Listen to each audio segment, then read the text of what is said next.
విద్యార్థులకు అందించే భోజనం, వసతి, విద్యా సదుపాయాల విషయంలో ఎలాంటి రాజీ పడవద్దని జిల్లా కలెక్టర్ హైమావతి స్పష్టం చేశారు. ప్రభుత్వం అందజేస్తున్న సంక్షేమ ఫలాలు అర్హులైన విద్యార్థులకు సమయానికి చేరేలా చూడాలని ఆమె ఆదేశించారు. ఇందులో ఎవరైనా నిర్లక్ష్యం వహిస్తే కఠిన చర్యలు తప్పవని హెచ్చరించారు. సిద్దిపేట జిల్లా దుబ్బాక మండలం రామక్కపేట గ్రామంలోని తెలంగాణ సాంఘిక సంక్షేమ బాలికల గురుకుల పాఠశాల, జూనియర్ కళాశాలలో జిల్లా కలెక్టర్ హైమావతి ఆకస్మికంగా తనిఖీ నిర్వహించి మధ్యాహ్న భోజన విధానాన్ని క్షేత్రస్థాయిలో పరిశీలించారు. అన్నం, గుడ్డు, బెండకాయ కూర, టమాటా పప్పు, రసం, పెరుగు వంటి వంటకాలను పరిశీలించిన కలెక్టర్ బెండకాయ కూర, టమాటా పప్పు సాంబార్ మాదిరిగా నీరుగా ఉండడంపై, రసం పచ్చి పులుసు తరహాలో ఉండడంపై తీవ్ర అసంతృప్తి వ్యక్తం చేశారు.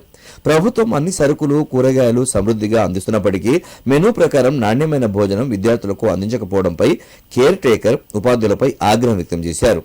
500 మందికి పైగా విద్యార్థులు ఉన్నప్పటికీ సరిపడా వండకపోవడం వల్ల 237 మందికే కూర సరిపోవడం, 132 మంది విద్యార్థులకు గుడ్లు అందకపోవడం వంటి అంశాలపై వంట సిబ్బందిని ప్రశ్నించారు. సగం మంది విద్యార్థులకు కూర సరిపోకపోవడంతో అక్కడికక్కడే టమాటా కూర మళ్లీ వండించి రుచిగా తయారు చేయడానికి సూచనలిచ్చి మిగిలిన విద్యార్థులకు అందజేశారు.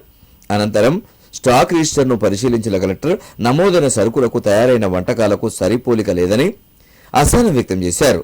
కామన్ డైట్ మెనూను ఖచ్చితంగా పాటిస్తూ రోజువారీ హాజరు ఆధారంగా ఆహార పదార్థాలను వినియోగించాలని, ప్రతి విద్యార్థికి కడుపు నిండా రుచికరమైన భోజనం అందేలా చూడాలని లైబ్రేరియన్, వంట సిబ్బందికి ఆదేశించారు.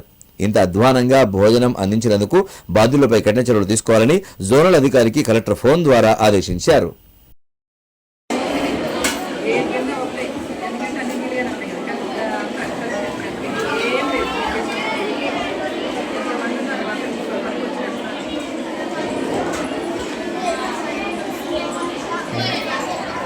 రెండు సాంబార్లు